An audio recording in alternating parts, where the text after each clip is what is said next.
I'm Richard Redmond. Well, it's that time of year. Time for joy and time for cheer. Time to hold loved ones near. Christmas time again is here.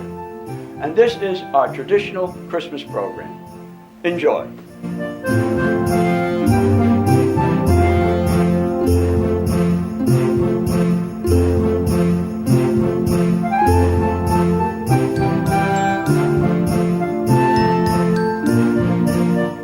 'Twas the night before Christmas, and all through the house, not a creature was stirring, not even a mouse. The stockings were hung by the chimney with care, in hopes that St. Nicholas soon would be there.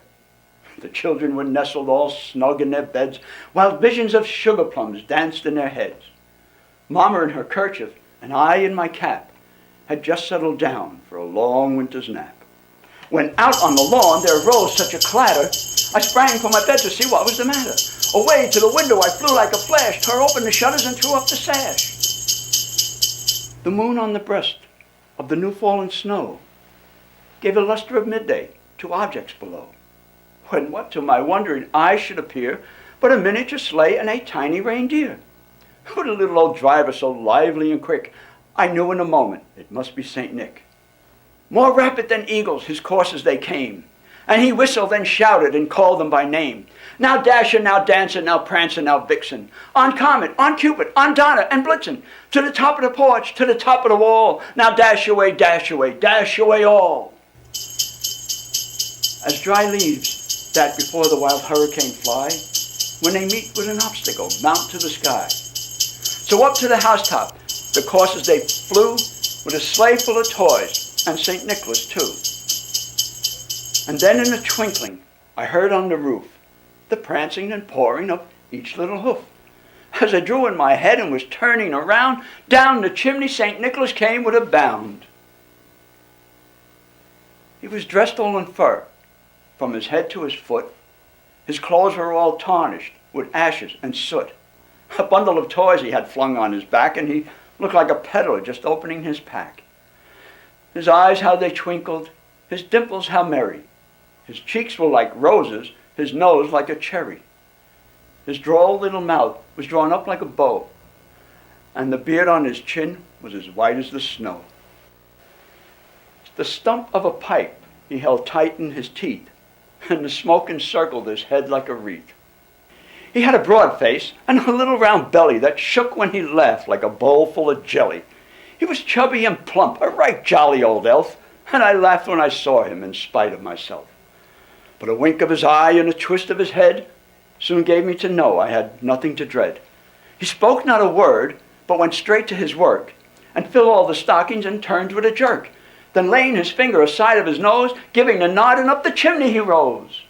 He sprang to his sleigh, to his team gave a whistle, and they all flew away like the down of a thistle. But I heard him exclaim, ere he drove out of sight, Happy Christmas to all, and to all, good night.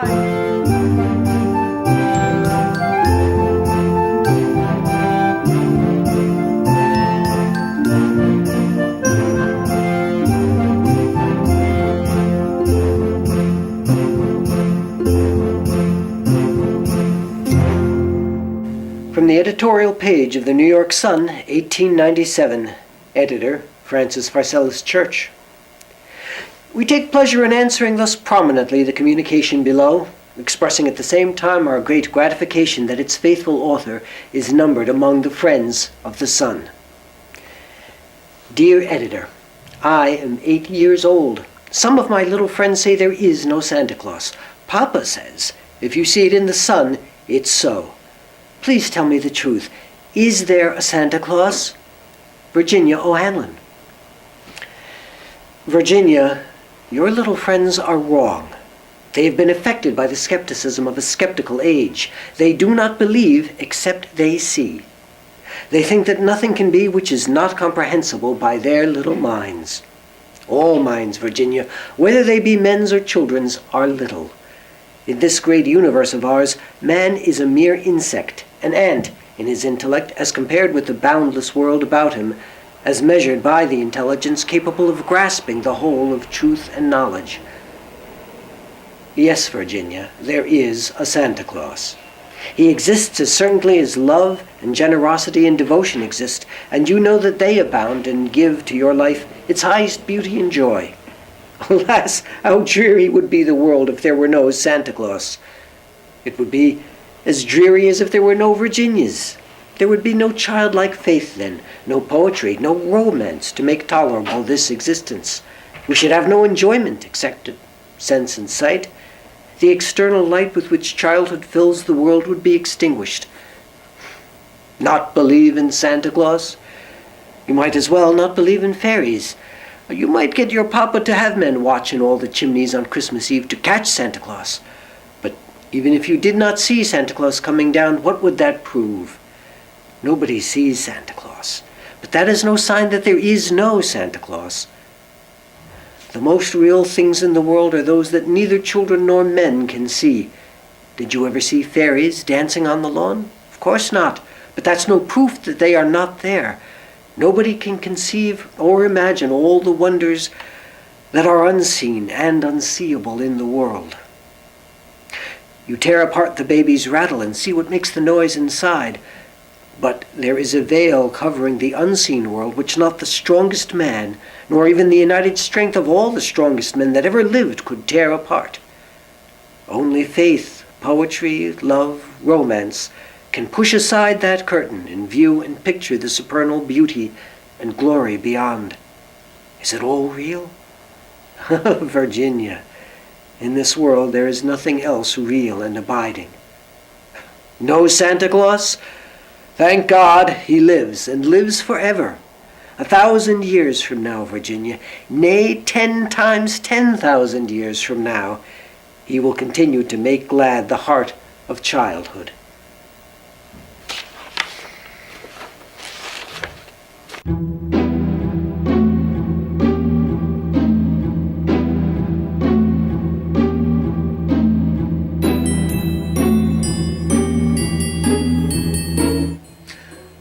It was terribly cold and nearly dark on the last evening of the old year, and the snow was falling fast.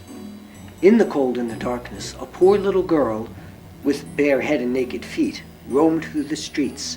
It is true she had on a pair of slippers when she left home, but they were not of much use. They were very large, so large indeed that they had belonged to her mother, and the poor little creature had lost them in running across the street to avoid 2 carriages that were rolling along at a terrible rate. One of the slippers she could not find, and a boy seized upon the other and ran away with it, saying that he could use it as a cradle when he had children of his own. So the little girl went on with her little naked feet, which were quite red and blue with the cold. In an old apron she carried a number of matches, and had a bundle of them in her hands. No one had bought anything of her the whole day, nor had anyone given her even a penny. Shivering with cold and hunger, she crept along. Poor little child. She looked a picture of misery. The snowflakes fell on her long fair hair, which hung in curls on her shoulders, but she regarded them not. Lights were shining from every window, and there was a savory smell of roast goose, for it was New Year's Eve. Yes, she remembered that. In a corner between 2 houses, one of which projected beyond the other, she sank down and huddled herself together. She had drawn her little feet under her, but she could not keep off the cold, and she dared not go home, for she had sold no matches, and could not take home even a penny of money.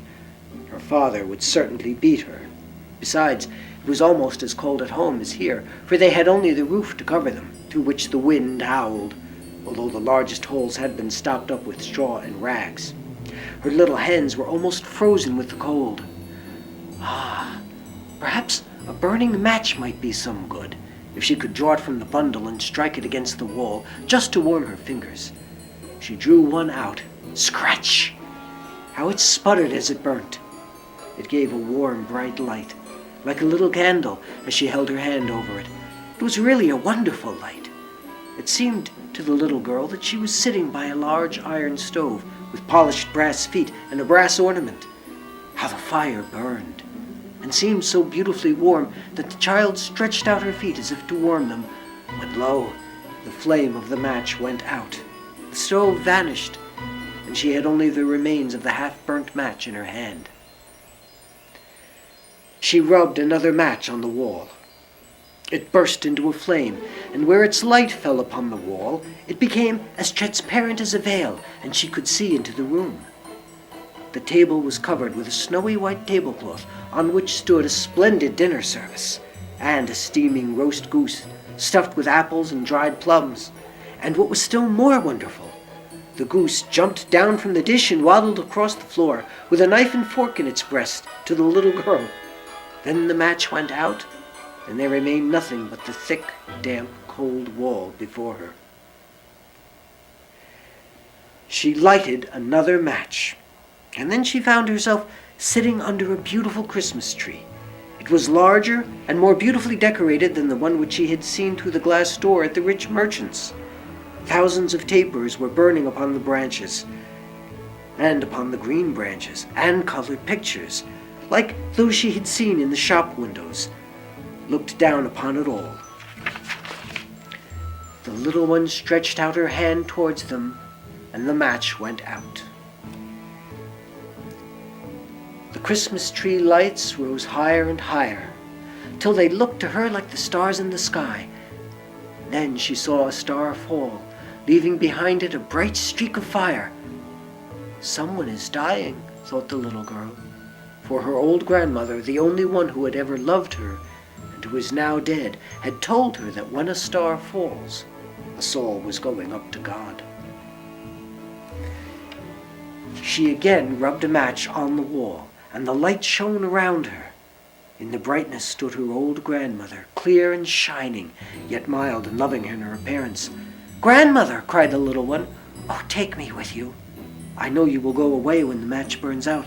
You will vanish like the warm stove, the roast goose, and the large glorious Christmas tree." And she made haste to light the whole bundle of matches, for she wished to keep her grandmother there. And the matches glowed with a light that was brighter than the noonday, and her grandmother had never appeared so large or so wonderful or so beautiful. She took the little girl in her arms, and they both flew upwards in brightness and joy far above the earth, for there was neither cold nor hunger nor pain, for they were with God. In the dawn of morning, there lay the poor little one, with pale cheeks and smiling mouth, leaning against the wall. She had been frozen to death on the last evening of the year, and the New Year's sun rose and shone upon a little corpse. The child still sat, in the stiffness of death, holding the matches in her hand, one bundle of which was burnt. She tried to warm herself, said some. No one imagined what beautiful things she had seen, nor into what glory she had entered with her grandmother on New Year's Day.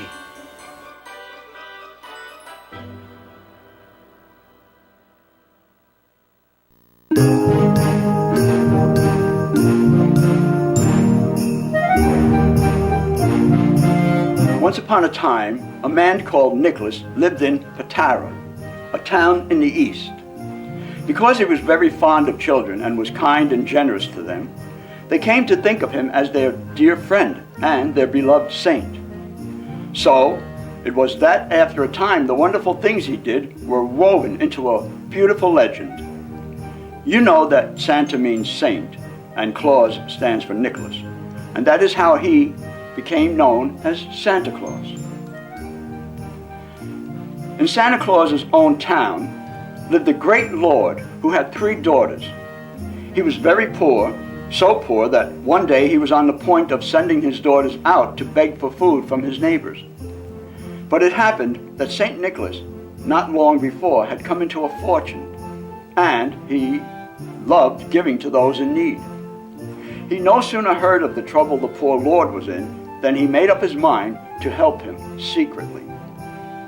So, he went to the nobleman's house at night, and as the moon shone out from behind a cloud, he saw an open window into which he threw a bag of gold.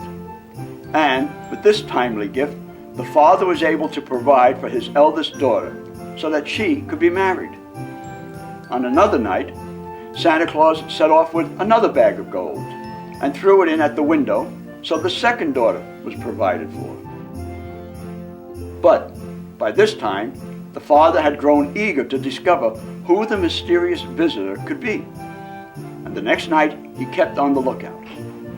Then, for the third time, Santa came with a bag of gold upon his back and pitched it in at the window.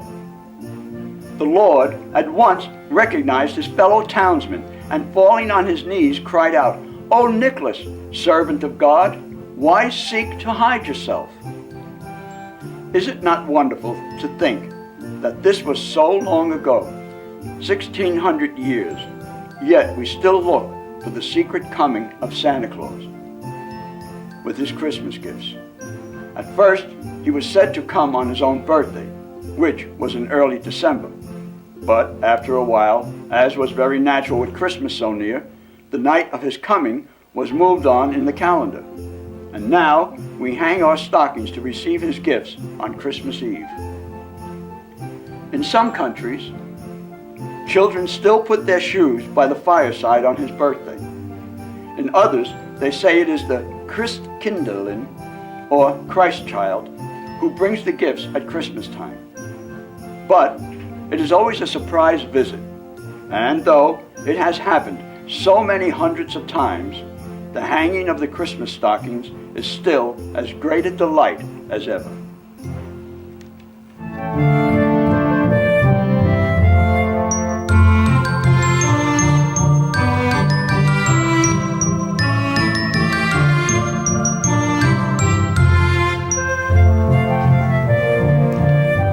I have a list of folks I know, all written in a book, and every year at Christmas time, I go and take a look. And that is when I realize that these names are a part not of the book they're written in, but of my very heart. For each name stands for someone who has crossed my path sometime, and in that meeting, they've become the rhythm in each rhyme. And while it sounds fantastic for me to make this claim, I really feel that I'm composed of each remembered name.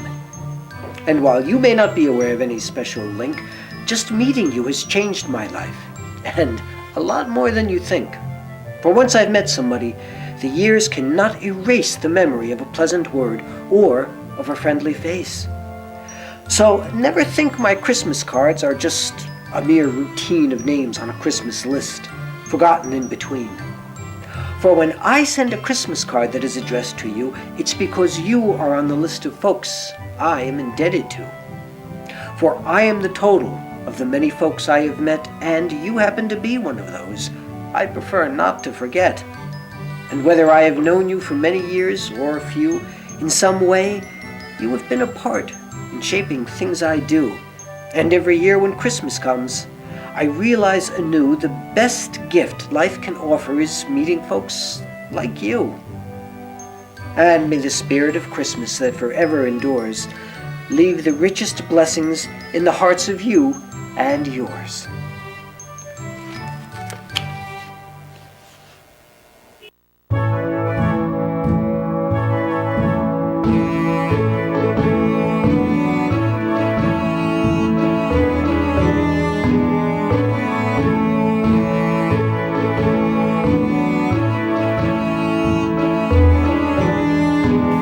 There is a Christmas custom here which pleased and interested me. The children make little presents to their parents and to each other, and the parents to the children. For 3 or 4 months before Christmas, the girls are all busy, and the boys save up their pocket money to make or purchase these presents. What the present is to be is cautiously kept secret, and the girls have a world of contrivances to conceal it, such as working when they are out on visits, and the others are not with them, getting up in the morning before daylight, and the like. Then, on the evening before Christmas Day, one of the parlors is lighted up by the children, into which the parents must not go. A great yew bough is fastened on the table at a little distance from the wall.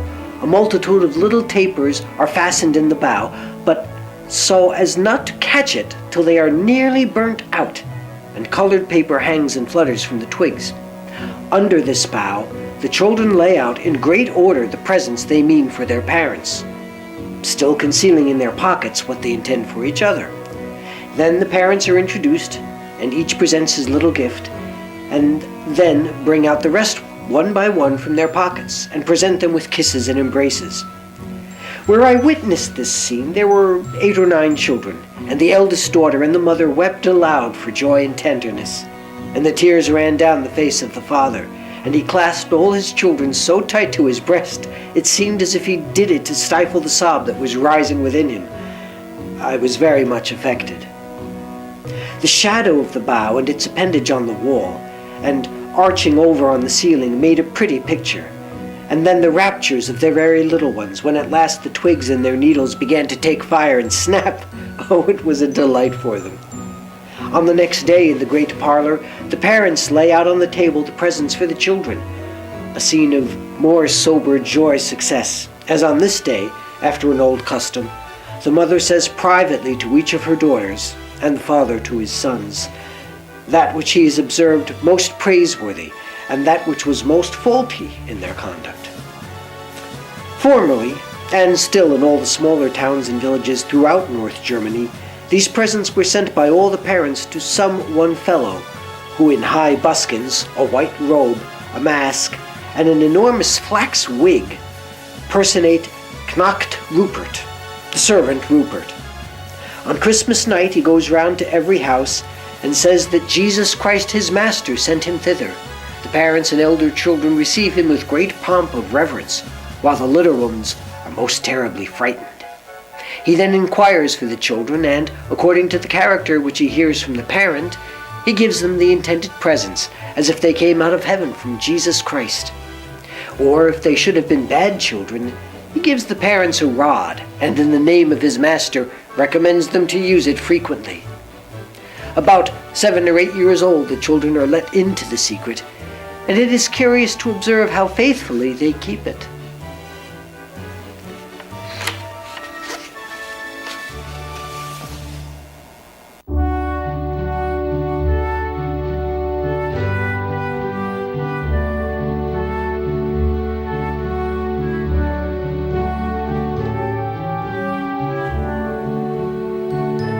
There's no Christmas without Jesus.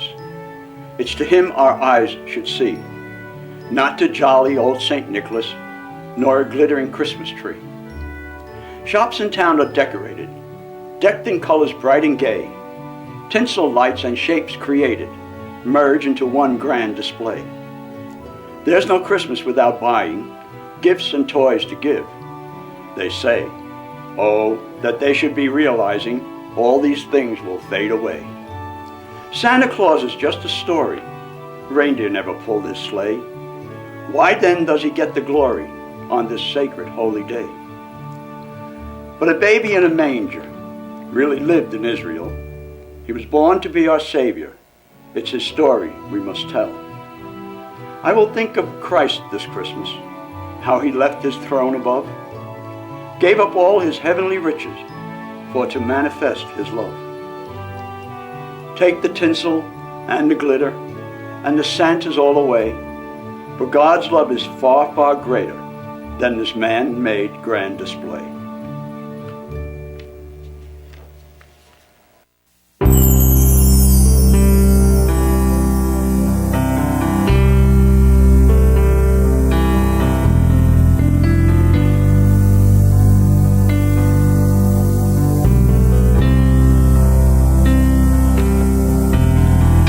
In Austria, in the town of Obendorf, a village near Salzburg, was a church, the Church of St. Nicholas, which was the birthplace of the famous Christmas carol, Stille Nacht, Silent Night. It was December 24th, 1818, when Father Joseph Mohr decided that the words to a poem, Stille Nacht, he had written 2 years earlier, would make a good carol for his congregation for that Christmas Eve service. The only problem was that the church's organ was broken and could not be repaired before the service. So that day, Mohr went to see the church organist, Franz Xavier Gruber, to see if he could come up with a melody to his poem, which he could play with a guitar. By that evening, Gruber had composed a melody for the poem that could be sung accompanied only by a guitar. On that Christmas Eve night, the congregation heard for the first time Gruber and Moore's new composition. Years later, Gruber's own words described the results. On the very same evening, I fulfilled the musical curé's request, and the simple composition was immediately performed on the holy night to the acclaim of everyone. Silent Night was born. Several years later, the master organ builder, Carl Mooracker, came to St. Nicholas Church to work on the organ. When he finished, he let Gruber test the organ. Gruber played the simple melody he had written. Mooracker was so impressed that he took copies of the music and words back to his own village, where it soon began its journey around the world by folk singers as a Tyrolean folk song. Two traveling families of folk singers from the Ziller Valley in Austria included the song into their repertoire. The Strausses sang the song in concert in Leipzig, Germany in 1832. On another occasion, the Reiner family sang the Christmas carol before an audience which included Emperor Franz and Tsar Alexander. In 1839, the Rainers performed Stille Nacht for the first time in America outside the Trinity Church in New York City. By the time the song had become popular, the author was dead and the composer was unknown. Franz Gruber wrote to the music authorities in Berlin stating he was the composer. The melody had been assumed to be the work of Haydn, Mozart, or Beethoven at various times, and these thoughts persisted even into the 20th century. The controversy was put to rest when a long-lost arrangement of Stille Nacht in the hand of Joseph Moore was authenticated.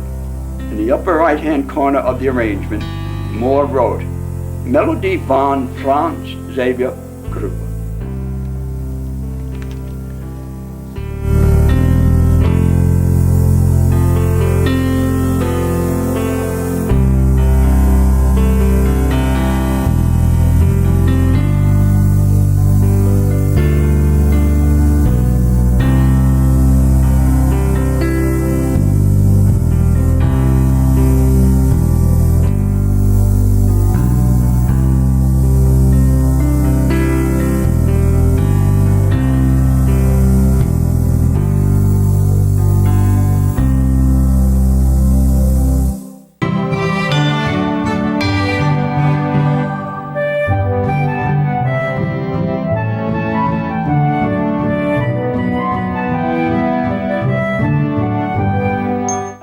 May you and yours have a very Merry Christmas and a Happy New Year.